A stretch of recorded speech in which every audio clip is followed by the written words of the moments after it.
Hello, Rod Fleming here.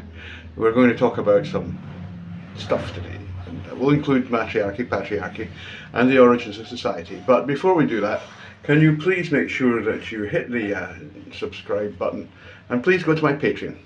It's up there. And even though it's just the lowest tier, please subscribe to that. It helps a lot. Now, you Americans, when you do your civics class, you learn about the three branches of government, which are the executive, the legislative, and the judiciary. Okay? Now, in Britain, we don't really have the same division. Essentially, in Britain, what you have is Parliament and the judiciary.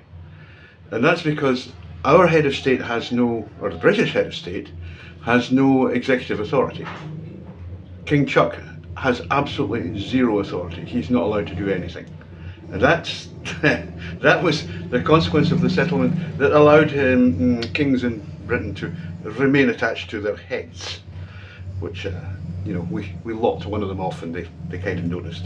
Anyway, so there's a two-branch system, or apparently a two-branch system in Britain, and apparently a three-branch system in the United States. But all of these ignore what is actually the most important branch of government. And the problem with this branch is it's not elected. Now, US Americans, you kind of include this when you talk about the executive branch, because the branch I'm going to talk about is the administrative, right? And that is unelected. It's usually appointed. The people who take part in it are usually career bureaucrats. In Britain, this is called the civil service. And as I say, it has different names in the United States, but and it's more broken up. But essentially, it's the same thing. And what you have to understand, and this is becoming really clear at the moment, looking at both British and US American elections, is that it's actually this group who are effectively the bureaucracy, who actually make the decisions. They're the ones running society, the bureaucracy. Somebody said, I can't remember who it was maybe Elon Musk, maybe one of the others, some time ago. It doesn't matter whom you vote for. What matters is who counts the votes. And that's absolutely the case. You could look at US America, and without any hope, any chance, sorry, my hair got a haircut, but I forgot that bit, any chance of being contradicted, you can say that the bureaucracy decides. You can say without any chance of being contradicted that most of the people who count the votes in the United States have a particular political leaning. They're demon rats, right? That's what they are. And so you can't really trust them. That's why you have all this problem with this voting and voting machines and this, that and the other. It's because the demon rats are absolutely determined that they will win, and they don't care how they do it, because they're on the left, and for the left, the end always justifies the means. Right. So let's leave that aside for a minute. That's what's happening. So where did this all come from? Let's look back, because this will be very entertaining and interesting. As far as we know, civilization began in a small number of places in a region called Sumer, which is it's Mesopotamia. It's at the mouth of the Tigris and Euphrates rivers. There also was development in Harappa, only very slightly later, and it's very difficult to know at the moment exactly when things happened. And there were developments in China around the same time. But we do think that the Sumerians were the very first. Now, Sumerian cities were what we would call theocracies, right? I'll come back to that in a minute. I mean, they didn't just spring out of nothing. You had a culture there, and the culture was sedentary. They had lived in settlements. And there's one settlement that is often mentioned, which is called Eridu, which at the time was a coastal town. It's miles inland now, because the sea levels, hey, tell you what, sea levels have actually sunk, fellas. Anyway, that's right, sea levels have gone down. Anyway, that was a town, It wasn't really a city. It was just a small town, a settlement. Maybe we'd call it like a large village. A small provincial town, you'd think about that kind of thing today, I mean, it would have had the very basics. It would have a market. It would have had a temple, probably. It would have had a few things that were basics and, yeah, okay, quite essential, but it wasn't a city. It wasn't anything grand or, wow, look at that. And what happened was that this culture from Eridu was eventually supplanted by another culture, which actually gave its name to this whole period of Sumerian history, and it's called Uruk, and that appears as Erech in the Bible, E-R-E-C-H. And of course, Uruk gives its name to the contemporary Iraq. It's all the same thing, These things didn't just happen, right? So if we look at Uruk, Uruk is a very interesting city. It was really wealthy. It was a slave culture. There's no doubt about that. And they used slaves to work large agriculture projects. It was industrial agriculture. And that's really the basis of this. Previously, people had grown things, but it's what's called hoe, and that doesn't mean 304. Hoe culture, or garden culture, or sometimes just horticulture. They grew in small plots that they tended themselves, and it was subsistence. They basically grew enough for themselves. Uruk was doing something completely different. It was huge scale production of grains, mainly wheat and barley. Now, what's interesting here is that Uruk was consecrated to a goddess called Inyana. Now, Inyana is actually one half of a double goddess, okay? The other half being Ereshkigal, who is the goddess of the dark, the night, of death, of the underworld. Inyana is the goddess of day, of light, of life, love, sexual pleasure, and paradoxically, war. But she is a goddess. And it's really important to remember that. She's a goddess. Goddesses were served by women, right? They were not served by male priests. They were served by female priests, priestesses. And this did not just apply to Inyana and the other female goddesses. It also applied to the males. All of the priests in the whole of Sumer were female. They didn't have male priests. And if you read Gerda Lerner, if there's any feminists out there, she has the best, absolutely fantastic feminist credentials, and she's a very good writer. And she describes the life of the temples and in the cities in great detail and tremendous research. She's good. She is good. There's no way around that one. And if you read this, it's quite obvious. This is what's happened. And she explains it in detail. These places are run by women. Why is that important? It's important because, in the West, particularly in the United States, it's not quite so strictly applied in Britain, but you have a formal separation, in fact, a constitutional separation between church and state. That did not exist in the ancient world. It absolutely did not. All ancient civilizations were theocracies or theocracies, the first being applicant to male gods and the second to female gods. So what actually happened in terms of practical management was that the state and the church were the same thing. They weren't separated. They were identical, right? So in practical terms, looking at Uruk and all of the other Sumerian cities, each would have a temple, which was very big, powerful organization, especially towards the end of the third millennium. Gerda Lerner estimates that some of these temples had, had employees, if you like, people working there, in excess of 10,000. Now, if you think that these cities were only around about 50 to 60,000 people, that's a hell of a lot of the people are working in the temple. It's like 20%. It's a lot. These temples are being run by women, by priestesses. They're in charge. Okay? And so what's happening is that there is a priest king. But you know, in the early years of Sumerian history, it's what we have, I mean, prehistory history, they're not really, you know, there's only one we have the name of. You know, right up until the third millennium, we don't really know who they were. And it's very difficult to see that they actually had, they weren't like kings as we know them. They were like, you know, high priests, right? And the important people were the priestesses. Why? Because the priestesses were the bureaucracy. Are you with me so far? The priestesses were actually running things. Now, okay, so the king might have said, look, I want, you know, every Saturday for people to pick up stones from the road because it's getting dirty. And Selah. But the thing is, unless the bureaucracy gets that sent out to people and tells them what to do and polices it, then it's not going to happen.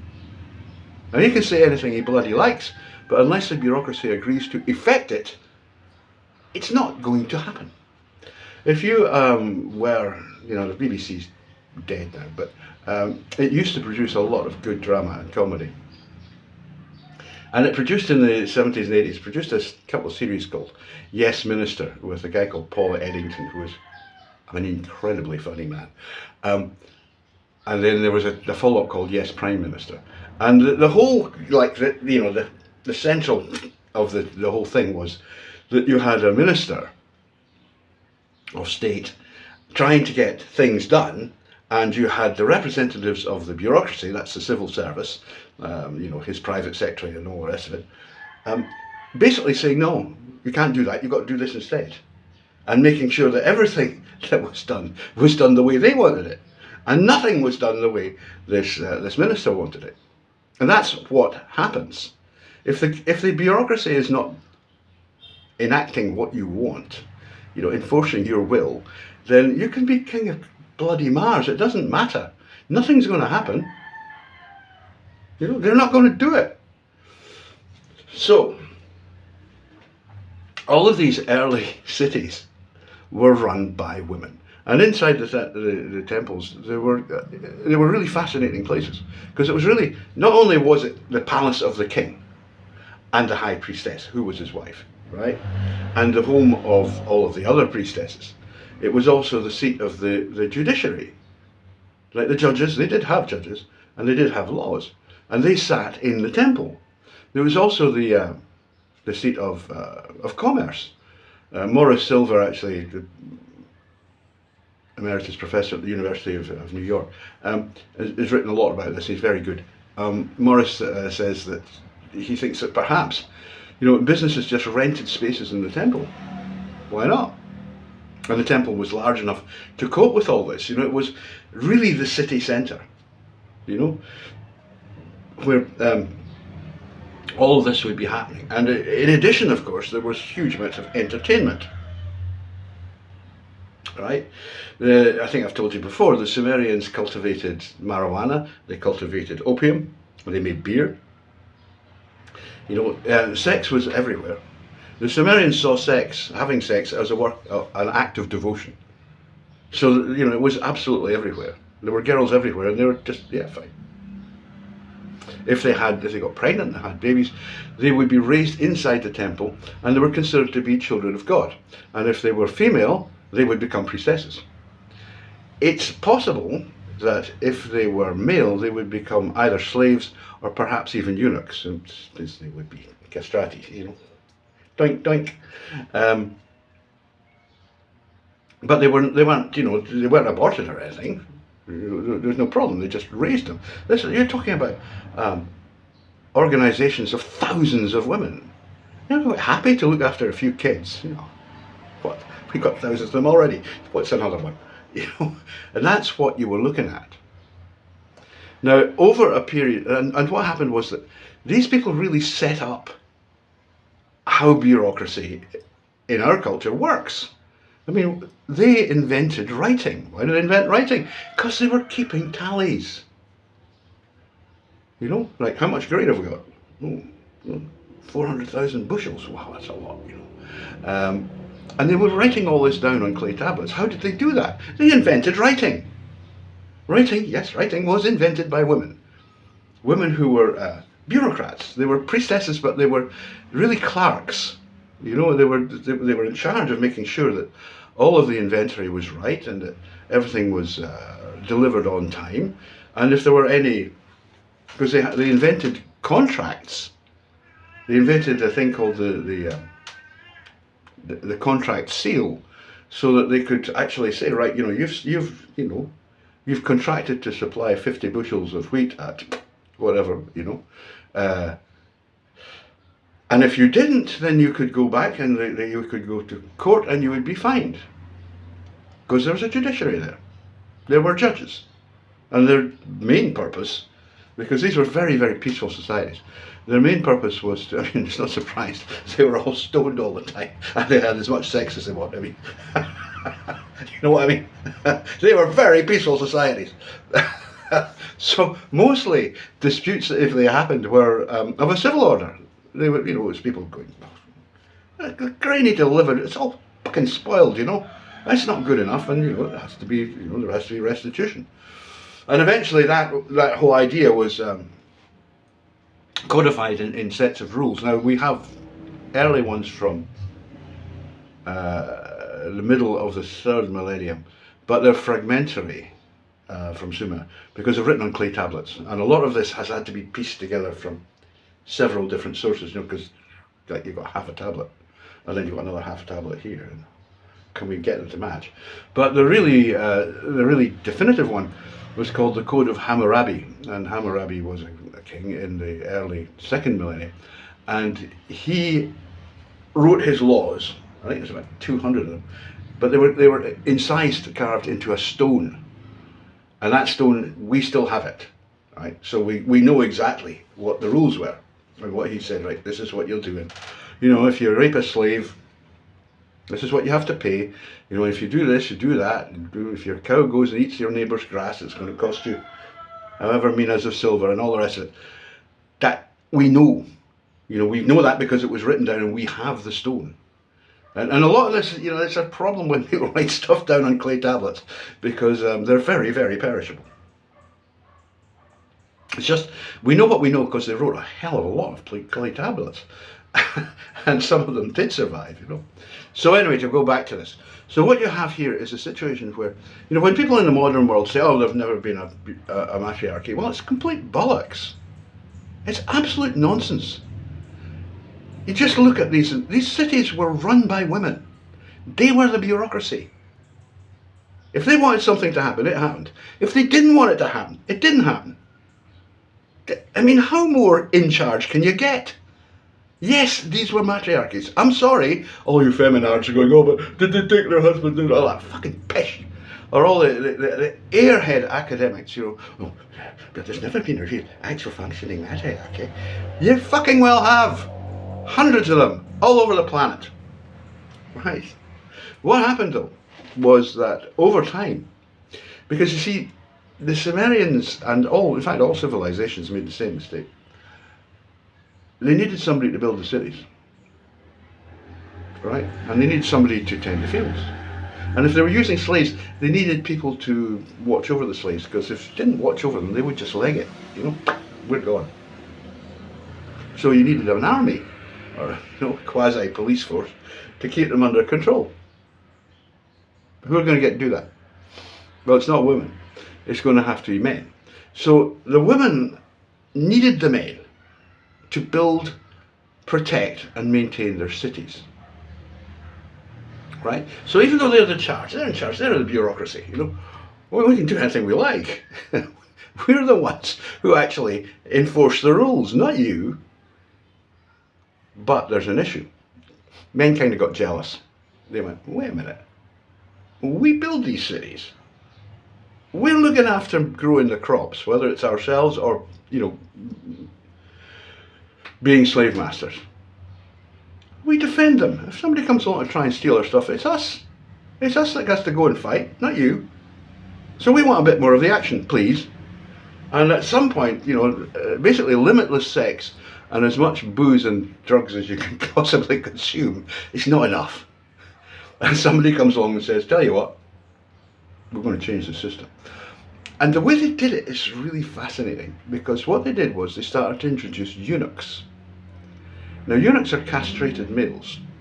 Sometimes the entire penis and bollock assembly was off, but usually that wasn't done. Usually it was done in some religious contexts, like, for example, the cult of Cybele.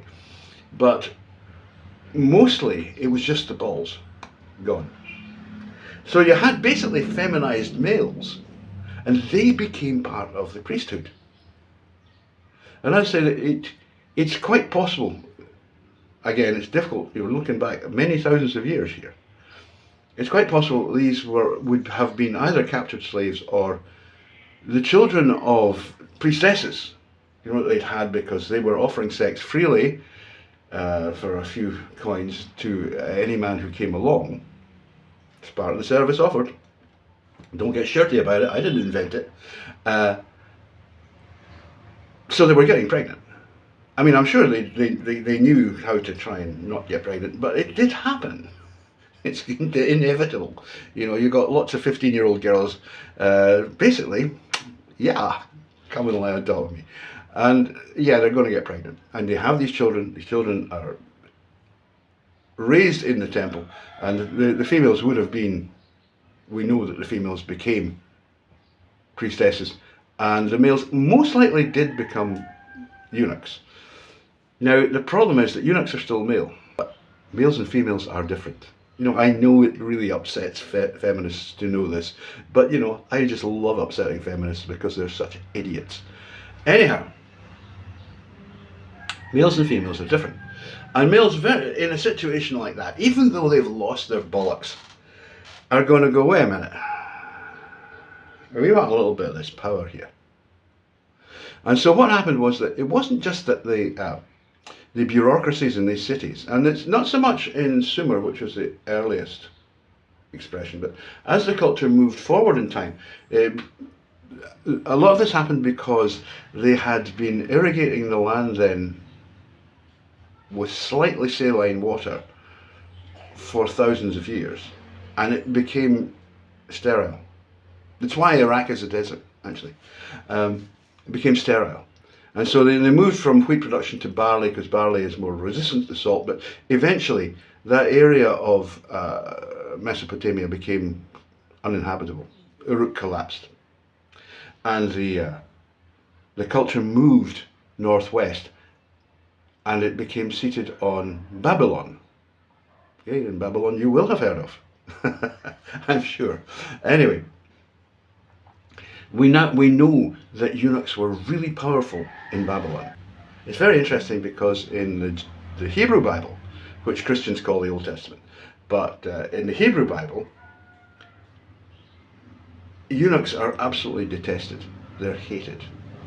And the reason for that, the best explanation for the reason for that, because Jews didn't really have eunuchs, why do they hate them so much? And the best explanation I've seen is that during the Babylonian exile, which was in the 4th century BC, I think 4th century anyway, I need to check my notes,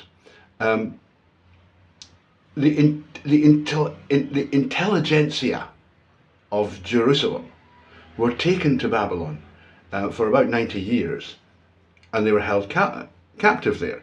And it was not until Babylon was defeated by the Persians, by a man whom Westerners call Cyrus the Great. He was actually called Turosh the Great. Don't blame me, I didn't do it. So Turosh, like the Jews, he was like, these are cool people, and he liked the fact that they were learned and that they were courteous, and they were good people. They weren't causing trouble, even though they were held prisoner in Babylon. And he said, look, I'm giving you back Jerusalem. Just go back to Jerusalem with my blessing. And he was a great ally to the Jews, as we all should be. Anyhow, in that time in Babylon, the eunuchs were very, very powerful. And so they were effectively the face of the state that was holding the Jews captive. the Hebrews captive, if you like. And so, obviously, the whole of the Hebrew Bible was heavily redacted during this period. Large parts of it were just rewritten. And we know, language analysts have looked at the text and said, well, we can identify different groups of writers here, So we know this was definitely a heavy redaction. And so at that point, that's where the hatred for the eunuchs came, because they were the jailers. Anything you wanted to do, if you wanted to, anything, you had to go and ask a eunuch, because they were in charge. The female priestesses by that stage had become less important.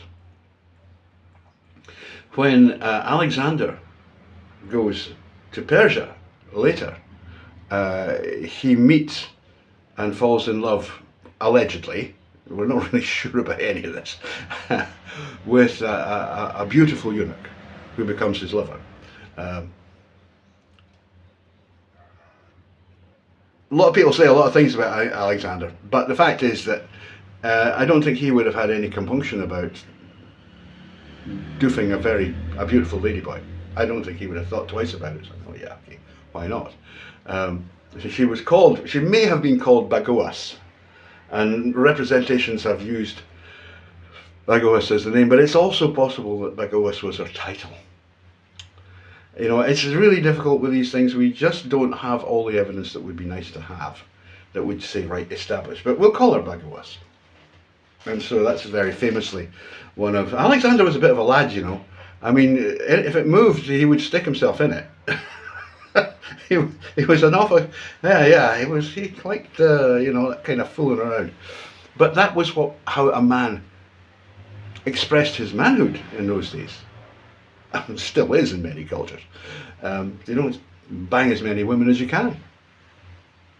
Or anybody that you can. They don't care.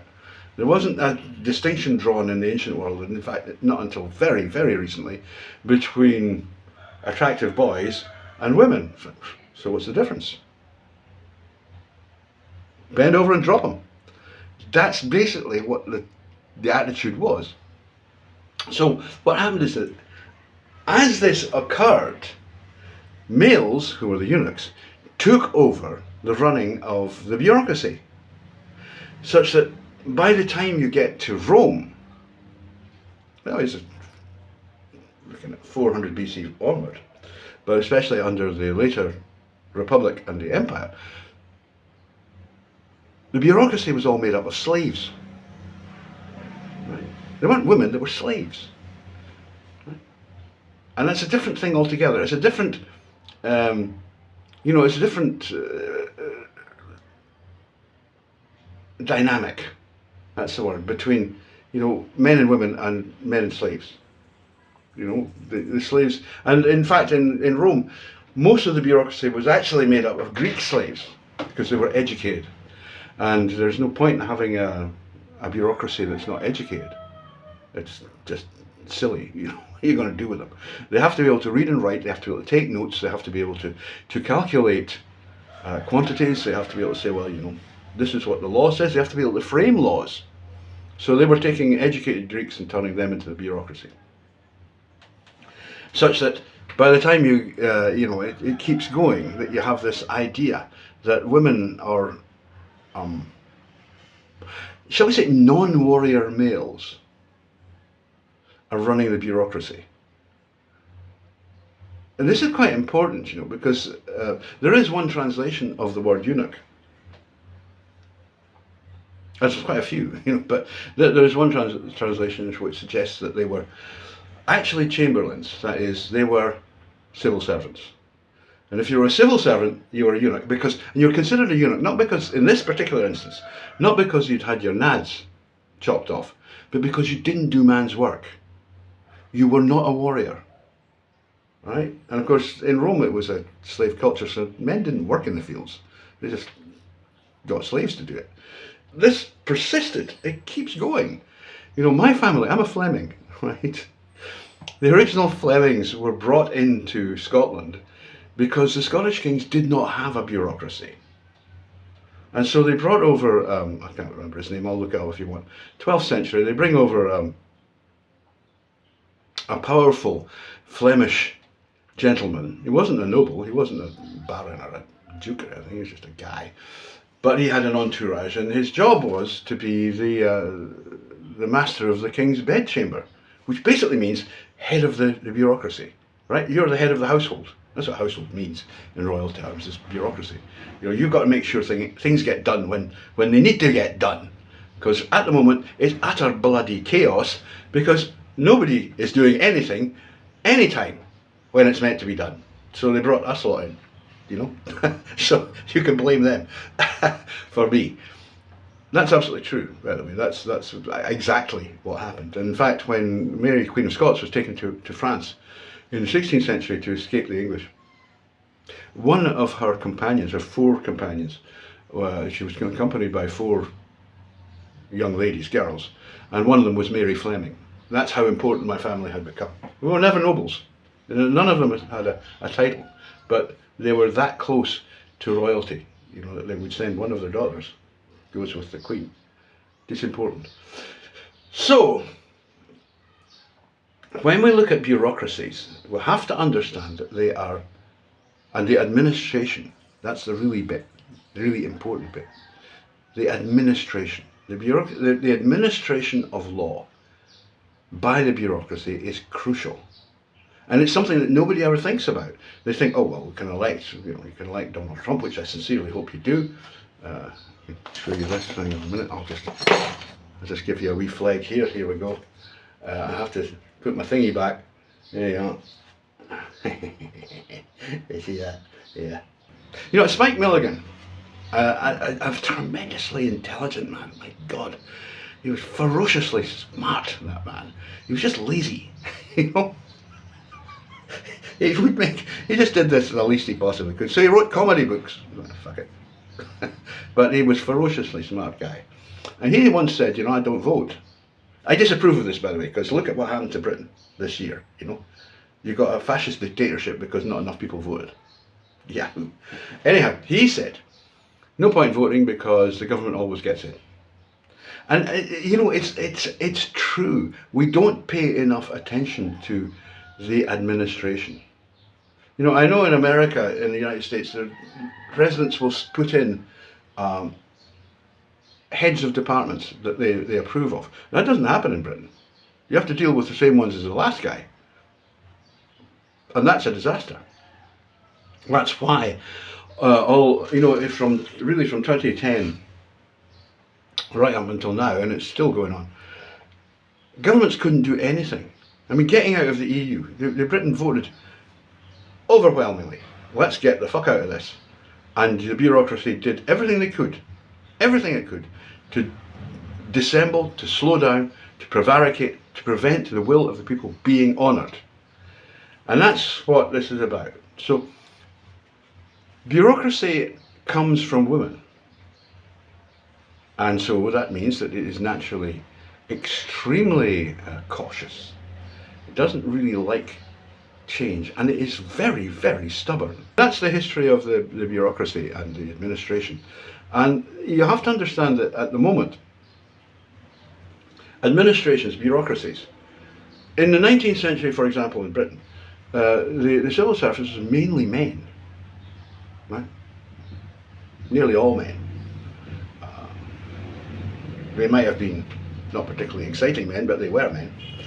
Now most of the people working in the civil service and the bureaucracy, the administration, are women. And they have very particular take. They have a very particular way and a very particular set of things they want to happen. That's because they're women, right? I mean, this isn't like, oh, let's have a political party. This is innately the way women are.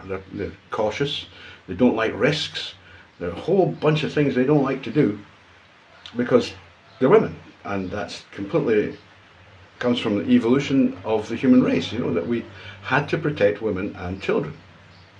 Otherwise we died out. Which obviously we didn't, so it worked. But that is why you've got a problem at the moment. Is because women have invaded, or not invaded, but taken over bureaucracies all over the world, and so they're doing what they want. And if that conflicts with what elected politicians want, well, too bad. the elected politicians aren't going to get their way because nobody's going to actually affect it. Anyway, that's enough of that. Hope you enjoyed. Take care, and we'll see you next time. Bye bye.